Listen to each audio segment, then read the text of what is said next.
صلی اللہ علیہ وسلم اور پھر صدیق. تو سب سے پہلے ایمان لانے والوں میں سیدنا صدیق.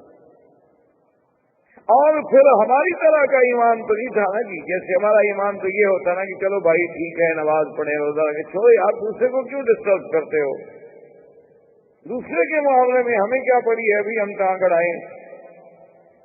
یہ ہمارا عجیب اسلام. حالانکہ ہم شرعاً پابند ہیں کہ تم خیر امت اخرجت للناس تأمرون بالمعروف وتنہون عن المنکر. کہہ نہیں کہ جی نہیں جی چھوڑو جی تم اپنی بگڑی بناؤ جی تمہیں غیروں سے کیا جی تمہیں اوروں سے کیا. یہ تو کافروں کا فلسفہ ہے, اس کا اسلام سے کوئی تعلق نہیں. اسلام کہتا ہے اپنی بھی اصلاح کرو, اپنے ساتھیوں کی بھی اصلاح کرو, اپنے گھر والوں کی بھی اصلاح کرو, اپنے دوستوں کی بھی اصلاح کرو. ہر آدمی کو بھلائی کا حکم کرو اور برائی سے روکو, ورنہ تو تم مسلمان نہیں بن سکتے. اب سیدنا صدیق رضی اللہ تعالیٰ عنہ چلے, حضرت عثمان کے پاس آئے, ان پہ اسلام پیش کیا. فاسلم عثمان, حضرت عثمان بھی مسلمان ہو گئے. پھر حضرت سعد بن ابی وقاص کے پاس آئے, ان پہ اسلام پیش کیا. حضرت سعد بھی مسلمان ہو گئے. عبد الرحمن بن عوف کے پاس آئے, ان پہ اسلام پیش کیا, وہ بھی مسلمان ہو گئے. حضرت طلحہ کے پاس آئے, ان پہ اسلام پیش کیا, وہ بھی مسلمان ہو گئے. اور اسی طریقے سے اب یعنی کہ اسلام پھیلنا شروع ہوا تو لوگ سیدنا ابو بکر کے ہاتھ پہ اسلام لا رہے. اور پھر فقراء میں سے صوفا میں سے حضرت عمار, یاسر, سمیہ, سہیب, خباب, یہ سب اسلام لے آئے. حضور صلی اللہ علیہ وسلم نے اب اللہ کے حکم کے مطابق, کیونکہ اب تو اللہ نے حکم دے دیا تھا نا کہ ہم دے, اب تو لوگوں کو ڈرائے, اب تو لوگوں کو دعوت دیں, اب تو آپ لوگوں کو پیغام الہی پہنچائیں اور دعوت توحید دیں, اور جو نہ مانے ان کو عذاب جہنم سے ڈرائیں. کیونکہ نبی کا تو وظیفہ ہی بشیر و نذیر ہوتا ہے کہ ماننے والوں کو بشارت دے اور انکار کرنے والوں کو ڈرائے. تو حضور صلی اللہ علیہ وسلم کے بارے میں آتا ہے کہ آپ نے ایک دن یہ کیا کہ صبح جو تھا جبل ابی قبیس پہ چڑھ گئے. آپ تو جانتے ہیں یہ مکے کا حجر اسود کے سامنے جو پہاڑ ہے جس کے محلات بنے ہیں, یہ جبل ابی قبیس. اور اس پہاڑ کی بھی اپنی شان ہے کہ ھذا افضل جبل وضع علی الارض, یہ دنیا کے پہاڑوں میں سب سے پہلا پہاڑ ہے جو زمین میں رکھا گیا, باقی پہاڑ سب بات ہے.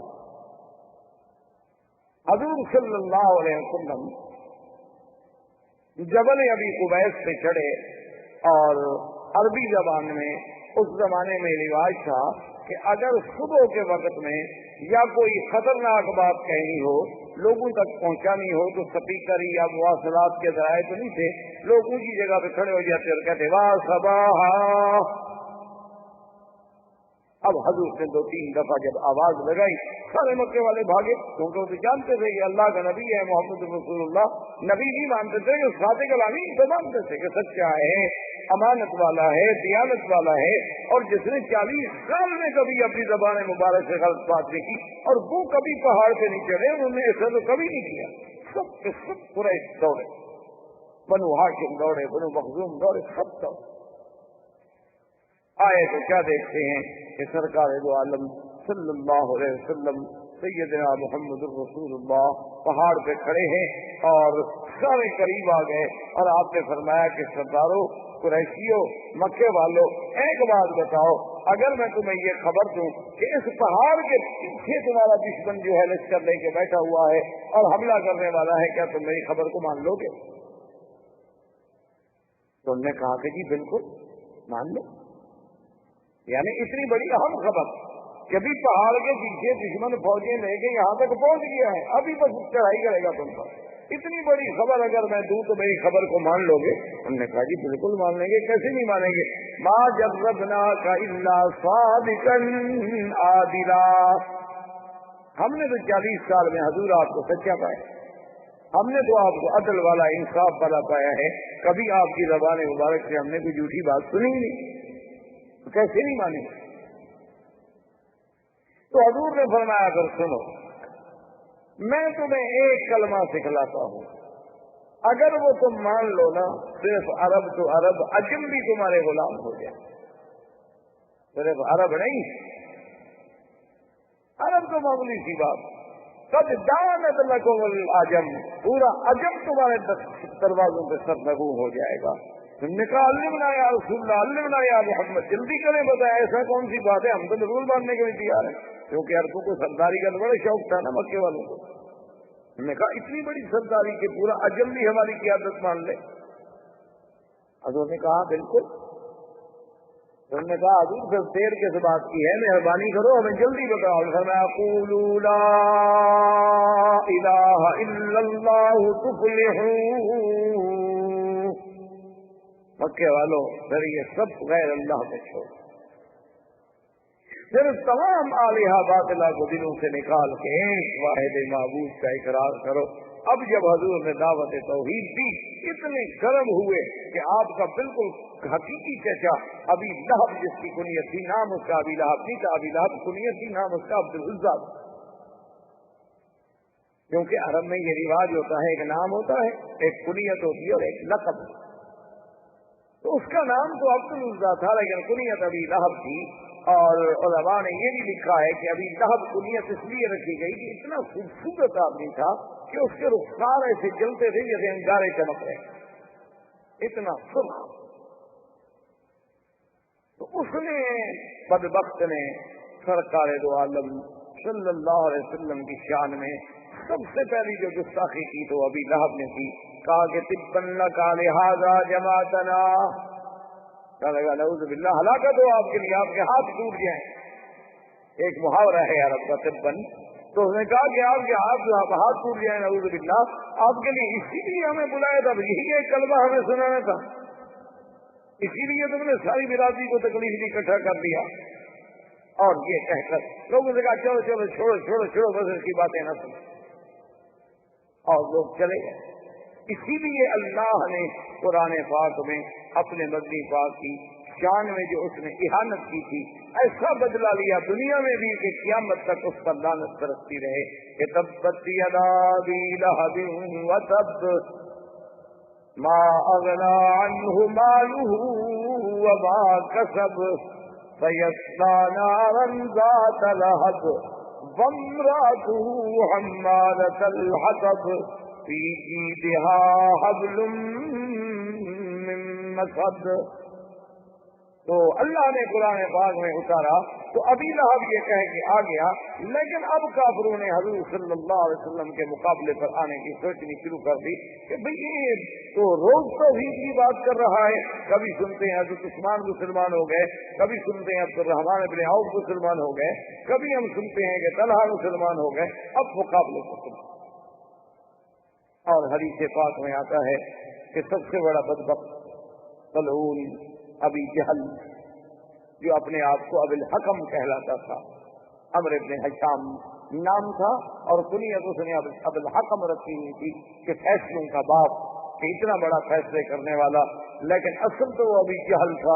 ایک دن میرے آقا طواف کر رہے ہیں اور قریش جو تھے طواف کے کناروں پہ بیٹھے ہیں، اور جب حضور ان کے قریب گزرتے ہیں تو اللہ معاف فرمائے اپنی اپنی زبان میں انتہائی نازیبا باتیں حضور سے کہتے ہیں، لیکن وہ دامن وہ یعنی وہی استقامت، وہ صبر استقامت کا پہاڑ، وہ رحمت دو جہاں کہ جس کی زبان کے مبارک سے کبھی دشمن کے لیے بھی کوئی گندی بات نہیں، وہ رسول عربی، وہ رسول عربی، وہ نبی الامی الہاشمی، وہ رحمت للعالمین، یہ جو فرماتے تھے انما بعثت رحمتا، اللہ نے مجھے رحمت بنا کے بھیجا ہے۔ آپ فرماتے تھے میں کیسے کسی کو لعنت کروں، اللہ نے مجھے لعنت کرنے والا بنا دیں گے۔ ابو جہل نے ایسی بدبختیں گستاخی کی حضور کی شان میں جو ناقابل نقل ہے۔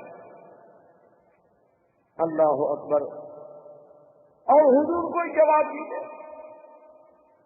حضور صلی اللہ علیہ وسلم سنتے ہیں اور اپنے طواف۔ آخر ابو جہل نے سامنے آ کر دھمکی دی، ایک عورت دیکھ رہی تھی، اسے احساس ہوا کہ اب یہ قریش اتنے گرم ہیں، معلوم ہوتا ہے کہ یہ لازماً حضرت محمد رسول اللہ صلی اللہ علیہ وسلم کو تکلیف پہنچا۔ تو اب عورت بیچاری مقابلہ تو نہیں کر سکتی. ایک روایت مبارک میں آتا ہے کہ اس عورت نے جا کے سیدہ فاطمہ الزہرا سے کہا، اور بیوی فاطمہ الزہرا جب آئی اس نے دیکھا کہ میں بھی ایک عورت کا کیا مقابلہ کروں، تو انہوں نے جا کے حضرت صدیق کو خبر دی، اور حضرت صدیق آئے اور کافروں کے اور حضور کے درمیان میں آ کے دیوار بنا. ظالم ہو، بات نہ مانو، تمہاری مرضی، لیکن تمہیں یہ کیا بات ہے کہ تم لڑنے اور مرنے پہ آمادہ. اور بعض روایات میں یہ بھی آیا ہے کہ حضرت صدیق رضی اللہ تعالیٰ عنہ کو بھی انہوں نے مارا اور حضور صلی اللہ علیہ وسلم پر بھی حملہ کیا.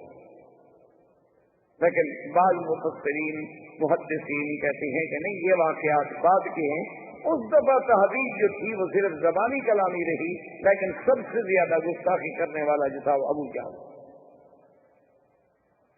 اب جناب جب ابو جہل کے بارے میں اس عورت نے تو سن لیا تھا نا کہ ابو جہل کیسی کیسی باتیں کہہ رہا ہے حضور کو، تو وہ دوڑی ہوئی گئی تو اس نے جا کے سیدنا حمزہ رضی اللہ تعالیٰ عنہ کو کہا کہ حل سمیتا، تمہیں پتا ہے کہ ما قال ابی جہل نے آج کیا کیا؟ اس نے کہا کہ کیونکہ حضرت حمزہ شکار کھیلنے کے لیے گئے ہوئے تھے اور شکار کھیل کے ہی باہر جنگل سے تشریف لا رہے تھے کہ راستے میں عورت مل گئی. اس نے کہا آج تو اس نے ایسی ایسی باتیں کی، اتنی نعوذ باللہ سب کو شتم کیا اور اتنی تحدید کی اور اتنی دھمکیاں دی کہ زمین پھٹ جاتی، لیکن کوئی بھی حضور کی طرف سے جواب دینے والا نہیں تھا، اور حضور صبر کر کے سنتے رہے. حضرت حمزہ کا خون کھول گیا. اب اسلام تو نہیں لائے تھے، مسلمان نہیں ہوئے. حضرت حمزہ نے اپنے شکار وکار وہیں پھینکا اور توڑے تلوار لے کر اور پوچھا این ابی جہل، ابا جہل کا نے کہا دار الندوہ میں بیٹھا ہے. تو دار الندوہ میں پہنچے اور آتے ہوئے ابی جہل کے سر پہ تلوار الٹی کر کے ماری کہ اس کے سر کو زخمی کر دیا اور خون بہن. ہم نے کہا تو تم کو محمد ہے، خبردار تم محمد مصطفیٰ کو گالیاں دیتے ہو. اللہ کے نبی کے خلاف کوئی اگر زبان ہلے گی تو میں زبان کھینچ لوں گا. تم نہ مانو ان کی بات کو، لیکن یہ تمہیں کس نے حق دیا ہے کہ گالیاں دو؟ تمہیں نہیں پتا کہ میں ابھی زندہ ہوں؟ تمہیں نہیں پتا کہ حمزہ ابھی دنیا میں موجود ہے؟ اور اس کو مار کر بنی مخزوم کو جب پتہ چلا تو وہ وہاں سے تلواریں لے کے نکلے حضرت حمزہ کے مقابلہ کرنے کے لیے. بنو مخزوم جو تھا وہ قبیلہ تھا ابی جہل کا، اصل قبیلہ تو قریش تھا نا، پھر آگے شاخیں تھی، کہیں بنو ہاشم تھے، کہیں بنو مخزوم تھے، کہیں بنو کلاب تھے، کہیں بنو، اصل تو قریش تھے. تو وہ جناب جب دوڑے تو ابو جہل آدمی تو بہرحال یعنی اپنے دنیاوی اعتبار کے اعتبار سے تو بڑا سمجھدار تھا. اس نے اپنے قبیلے سے کہا کہ لا تفعلوا شیئا لا تقولوا شیئا، خبردار حمزہ کو کچھ نہ کہنا. زیادتی تو میری ہے، میں نے حضور کی شان میں گستاخی تو کی، گالیاں تو کی. اللہ کے نبی نے حضرت محمد رسول اللہ صلی اللہ علیہ وسلم نے مجھے کچھ نہیں کہا تھا، لیکن میں نے زیادتی کی. تو اب اگر حمزہ نے اپنی اس زیادتی کا بدلہ لیا ہے تو ٹھیک ہے، اگر حضرت حمزہ تو ان کے ابن عم میں ہے.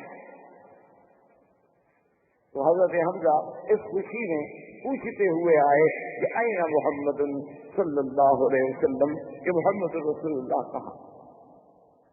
انہیں بتلایا گیا کہ حضور اپنے گھر. تو حضرت حمزہ رضی اللہ تعالیٰ عنہ اسی عالم میں تشریف لائے اور آگے کہا کہ ابشر یا محمد، کہ محمد پاک مبارک ہو، میں نے تمہارا بدلہ لے لیا، انتقام لے لیا میں نے ابی جہل سے کہ اس نے آپ کی شان میں زبان درازی کی، اور میں نے دار الندوہ میں سرداروں کے سامنے روسائے کفار قریش کے سامنے اس کے سر سے تلوار مار کے سر زخمی کر دیا. حضور چپ. تو حضرت حمزہ نے کہا حضور میں اتنا بڑا مقابلہ کر کے آ رہا ہوں، یعنی میں نے ابو جہل سے لڑائی لے لی، بنو مخزوم سے لڑائی لے لی، اور آپ کو خوشی نہیں ہوئی. آپ نے فرمایا حمزہ مجھے تو خوشی تب ہوگی جب تم کہو گے لا الہ الا اللہ. کیا بدلا لینا تم نے؟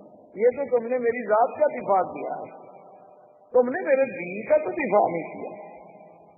یہ تو میری ذات کے لیے تم کھول گئے، تمہارا خون کھول گیا، اور یہ تو قبیلوں کی بات ہے، قبیلے والے کی مدد کرتے ہیں، لیکن مجھے تو تب خوشی ہوگی جب تم میرے دین کے سپاہی بنو گے، میرے دین کا دفاع کرو گے۔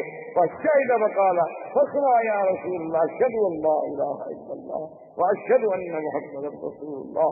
انہوں نے کہا حضور پھر سن لیں، اگر آپ کو اسی پہ خوشی ہے تو پھر گواہ ہو جائیں گے میں بھی مسلمان ہوں۔ اب حضرت حمزہ بھی مسلمان ہو۔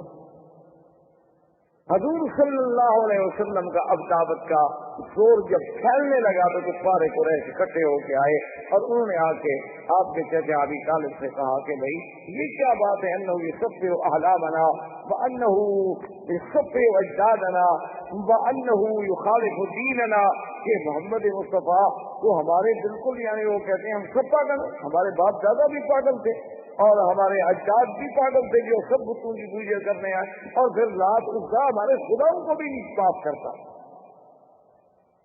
اس کا کیا کیا ہے؟ تو اس نے کہا کہ تم خود بات کرو، نے کہا کہ نہیں تم بھی بات کرو ہم بھی بات کریں گے۔ تو ایک روایت میں آتا ہے کہ سردار قریش اکٹھے ہو کے آئے، انہوں نے کہا محمد عربی صلی اللہ علیہ وسلم ہم آپ سے کچھ بات کرنا چاہتے ہیں۔ انہوں نے ٹھیک بات، کیا بات؟ انہوں نے کہا بات یہ ہے کہ یہ جو آپ نے ایک نیا دین پیش کیا ہے، ہمارے آبا و اجداد نے تو آج تک ایسی باتیں نہیں سنی، ہم تو یہی دیکھتے آئے، رات عزا دیکھتے آئے، عبد المطلب بھی انہیں کو دیکھتا آیا اور بھی سارے اسی کو دیکھتے آئے، اسی طرح ان کے چڑھاوے چڑھتے رہے، ان کے چرچوں میں قربانیاں ہوتی رہی، جانور ذبح ہوتے رہے، اور اب آپ نے آ کر اس سارے دین کو الٹ پلٹ کر کے رکھ دیا ہے۔ تو آپ مجھے بتائیں کہیں کوئی آپ کو تکلیف تو نہیں، آپ پر کسی جن کا اثر تو نہیں؟ اگر ایسی بات ہو تو ہم آپ کو فلاں آدمی کے بعد لے جاتے ہیں اور آپ کا علاج کراتے ہیں۔ اور دوسری بات یہ ہے کہ یا رسول اللہ اگر آپ کو یہ خیال ہو کہ ہم ایک نئی بات پیدا کر کے میں شہرت حاصل کروں اور میں لیڈر بن جاؤں اور مکے کی مجھے حکومت و سلطنت مل جائے، تو ہم مکے کی سلطنت آپ کو ویسے دینے کے لیے حاضر ہیں، آپ ہمارے سردار بن جائیں، ہم آپ کے غلام بننے کے لیے تیار ہیں۔ اور تیسری بات یہ ہے کہ آپ کسی بڑے گھر میں اگر شادی کرنا چاہتے ہوں، کیونکہ جب شہرت ہوتی ہے تو پھر بڑے گھر کی لڑکیاں بھی شادی کر دیتی، پھر جو ہے شہرت کے بعد پھر دولت والت کو نہیں دیکھا جاتا، دیکھا نہیں آج کل آپ نے کہ جیسے شہرت ہے چاہے برائی کی ہو، بڑے سے بڑے خاندان کی لڑکیاں جو ہیں وہ شادی کر لیں۔ تو اگر آپ کو کسی ایسی بات کی تمنا ہے تو آپ اشارہ تو کریں، آپ اشارہ تو کریں مکے کی اس خاندان کا ہم تو ہر لڑکی قربان کرنے کے لیے تیار ہیں۔ جب سب بات کہتے رہے تو رحمت دو جہاں سنتے رہے، یہ بھی تو ایک عادت تھا، یہ بھی تو ایک مقام تھا کہ دشمن کی ہر بات پہ فوراً نہیں ٹوکا بلکہ الگ سے لے کر یہ تک بات سنی، اور اس کے بعد آپ نے فرمایا اور کچھ کہنا؟ انہوں نے کہا کہ نہیں جی ہم تو آپ کو ساری باتیں کہہ چکے ہیں کہ آپ کو علاج کرانا ہے تو ہم حاضر ہیں، آپ کو جن کا اثر ہے تو جن نکالنے کے لیے ہم حاضر ہیں، آپ کو دولت چاہیے تو ہم دینے کے لیے حاضر ہیں، مکے کی سرداری چاہیے تو سردار ماننے کے لیے حاضر ہیں، کسی اعلیٰ نسل کے خاندان میں شادی کرنی ہے تو ہم بچیاں دینے کے لیے تیار ہیں، اور بتائیں کیا کریں، بس مہربانی کرو ہمارے خداؤں کی برائی چھوڑ۔ یہ حضور کا وہ تاریخی جواب ہے جو آج تک صفحات سیرت میں سورج کی طرح چمکتا ہے۔ حضور پاک نے فرمایا مکے والوں سنو، لو وضعونی الشمس فی یمینی والقمر فی یساری، آپ نے فرمایا مکے والوں سنو، اے قریشیوں سنو، اگر تم سورج لا کر میرے داہنے ہاتھ پہ رکھ دو اور چاند لا کر میرے بائیں ہاتھ پہ رکھ دو، میں ان کو تو ٹھوکر مار سکتا ہوں لیکن اللہ کی توحید کی دعوت نہیں چھوڑ سکتا۔ یہ میں نے پیسوں کے لیے مشن شروع کیا، یہ تو اللہ کا حکم ہے۔ مانا یہ تھا کہ اگر ساری دنیا کی شاہی دے دو، دیکھو تم بھی تو مثالیں دیتے ہو نا جی کہ برطانیہ کی اتنی بڑی حکومت تھی کہ ان کی حکومت میں سورج نہیں ڈوبتا تھا، مانا یہ ہے سورج نہ ڈوبنے کا، یعنی ملک اتنا بڑا تھا کہ ایک جگہ غروب ہو رہا دوسری کا طلوع ہو رہا، مانا یہ تھا۔ تو اسی طرح مقصد یہ تھا ورنہ سورج لا کے کون رکھ دیتا، مقصد یہ تھا کہ اگر تم مجھے چاند سورج جہاں تک چمکتا ہے وہ ساری شاہی مجھے میرے حوالے کر دو، اور مجھ سے کہو کہ میں یہ کام چھوڑ دوں تو میں یہ کام نہیں چھوڑ سکتا، کیونکہ میں تو اللہ کا نبی ہوں اور اللہ کے احکام کا پابند ہوں۔ اب اور مخالفتوں کا آغاز شروع ہوا، اب لوگوں نے کہا کہ کریں کیا، اور ساتھ ان کو یہ تکلیف ہوتی ہے۔ عجیب بات یہ ہے کہ جو بھی حضور کے قریب جاتا ہے وہ فوراً مسلمان ہو جاتا ہے، جو نفرت ہے قریب نہیں جاتا، کیونکہ آپ اگر اینک پہن لینا جی سرخ شیشے والی تو پورا علاقہ آپ کو تو سرخی نظر آئے گا اور سبز پہن سبز نظر آئے گا۔ جب آنکھوں پہ بغض کی اینک جڑی ہو پھر تو نبی کا نبوت بھی سمجھ نہیں آتی ہے۔ تو انہوں نے کہا کہ جی اب کیا کریں، سمجھ نہیں آتی یہ بات کیا ہے، آخر حضور کے پاس نہ تو پیسہ ہے اور نہ حضور کے پاس کوئی بہت بڑی قوت ہے، طاقت ہے، عمار ہے، یاسر ہے، بی بی سمیہ ہے، صہیب ہے، خباب ہیں، ابی ذر ہیں، کئی لوگ غلام ہے، تو اس کے باوجود آخر حضور کی بات کا اتنا اثر کیا ہے۔ تو ایک دن سارے سردار بیٹھے تھے، کہنے لگے کو حل کریں کہ مسئلہ کیا ہے۔ تو ولید بن المغیرہ نے کہا کہ ایسا کرو تم مجھے چھوڑو، میں جا کے بات کرتا ہوں اور پھر میں آگے تمہیں حقیقت بتلاتا ہوں کہ حقیقت کیا ہے۔ یہ ولید بن المغیرہ وہ ہیں جو حضرت خالد کے بعد، اور یہ قریش مکہ کا بہت بڑا تھا اور دولت کے اعتبار سے بھی بہت بڑا آدمی تھا اس زمانے میں۔ مکے سے لے کر طائف تک اس کے باغات تھے اور زمینیں تھیں اور پیسہ تھا، اسی لیے وہ بڑی فخر کرتا تھا، انا الولید بن الولید، میں اکیلا ہوں دنیا۔ تو وہ آیا حضور کی خدمت میں، آ کے بیٹھ گیا، کہنے لگا حضور میں نے آپ سے باتیں کرنی ہیں، میں بتاؤ کیا بات۔ اس نے پھر وہی ساری باتیں دوہرائی کہ جی آپ کیوں ہمیں جھوٹا کر رہے ہیں، آپ کیوں ہمارے خداؤں کی تذلیل کر رہے ہیں۔ حضور سنتے رہے سنتے رہے، جب بات ختم ہو گئی حضور نے فرمایا ولید تم نے بات ختم کر لی؟ تو ولید نے کہا کہ ہاں یا محمد میں نے بات ختم کر لی۔ آپ نے فرمایا اچھا بیٹھو اب میری بات بھی سن۔ حضور صلی اللہ علیہ وسلم نے اللہ کے قرآن کی سورت فصلت پڑھی۔ جب حضور نے قرآن پڑھنا شروع کیا تو اس آیت میں، ان آیات میں ایک آیت یہ بھی تھی کہ کیا تم اس مقام پر جانا چاہتے ہو کہ جیسے قوم عاد پہ اللہ کا عذاب آیا تم پر بھی آئے؟ جب یہ آئے تو ان کا خاص کب اللہ وبالرحم یا محمد، تمہیں اللہ کی قسم، تمہیں ہماری رشتے داری کی قسم، بس کریں میں نہیں برداشت۔ اور وہاں سے ولید دوڑا اسی طرح، وہ ندبے میں قریش وہاں بیٹھے ہیں انتظار کر رہے ہیں اور ولید دوڑا سیدھا گھر۔ اب قریشیوں نے کہا کہ ہاں صبا صبا ولید، معلوم یہ ہوتا ہے کہ ولید پر بھی اللہ کے نبی کا اثر ہو گیا۔ دیکھو نا وہ ادھر آنا تھا نا ہمیں جواب دینے کے لیے، ہمارے بجائے وہ گھر چلا گیا، معلوم ہوتا ہے کہ وہ بھی کیا۔ اب ابو جہل لے کے وہاں پہنچا، اس نے کہا تمہیں کیا ہو گیا، کیا تم بھی سبوں کا، تم نے بھی دین محمد مصطفیٰ اختیار کر لیا اور باپ دادے کے دین کو چھوڑ دیا؟ اس نے کہا چھوڑو ان باتوں کو، یہ باتیں نہ کرو۔ تو اس نے کہا کہ جادوگر، اس نے کہا کیا کہتے ہو، میں سب سے زیادہ جادو کو جاننے والا ہوں۔ انہوں نے کہا شاعر ہے، انہوں نے کہا واللہ انا اعرف بکلام الشعراء، میں زیادہ شعراء کو جاننے والا ہوں۔ انہوں نے کہا جادوگر بھی نہیں، شاعر بھی نہیں، تو کاہن ہے۔ انہوں نے کہا چھوڑو کیا کہتے ہو، کاہن گندے پلید رہنے والے لوگ ہیں، محمد عربی کا کہانت سے کیا تعلق ہے؟ انہوں نے کہا آخر وہ کیا ہے؟ انہوں نے کہا بات سنو، وہ جو کہتا ہے کہتا سچ ہے، اور جو قرآن اس نے پڑھا ان علیہ لعلا، خدا کی قسم اس میں ایسی مٹھاس تھی، اس میں ایسی مٹھاس تھی، وَإِنَّ عَلَيْهِ لَتَلَاوَةٌ وَإِنَّ أَعْلَاهُ لَمُخْبِرٌ وَإِنَّ أَسْفَلَهُ لَمُغْدِقٌ۔ وہ تو ایسا کلام تھا کہ اس نے تو میرا سب کو چھڑا کے رکھ لیا، اور میں تو یہ سمجھا کہ کہیں اب عذاب ہم پر نازل نہ ہو جائے۔ خدا کی قسم وہ جو کہہ رہا ہے وہ کسی بندے کا کلام ہے۔ انہوں نے کہا دیکھا ہم تو کہتے تھے نا کیا تم بھی تو اب جا رہے ہو نا؟ انہوں نے کہا نہیں میں نے خیر اپنا دین تو نہیں چھوڑا، لیکن جو بات سچی ہے وہ شاعر ہے، وہ شاعر۔ تو اب ابو جہل نے اسے تانے دے کر روکنے کی کوشش کی کہ اس کو غیرت دلاؤ کہ اچھا یار تم تو بڑے سردار بنتے تھے، ایک بات سنی اور تم بھی ختم ہو گئے۔ نہیں میں اپنے دین پہ قائم ہوں۔ ضد میں آ گیا نا پھر ابو جہل جانتا تھا کہ غیرت کو بھارے گا نہیں تو کیا آپ سے، یہ بھی مسلمان ہوتا ہے، کیونکہ جو بھی حضور کے قریب جاتا ہے اور جو بھی حضور صلی اللہ علیہ وسلم کے پاس بیٹھتا ہے اور جو بھی سرکار دو عالم کی زبان مبارک سے اللہ کا کلام سنتا ہے وہ تو اسی وقت ختم ہو جاتا ہے۔ اور کیسے نہ ہو، کلام اللہ کا ہو اور زبان محمد کی ہو صلی اللہ علیہ وسلم۔ یعنی آپ اندازہ فرمائیں کہ آج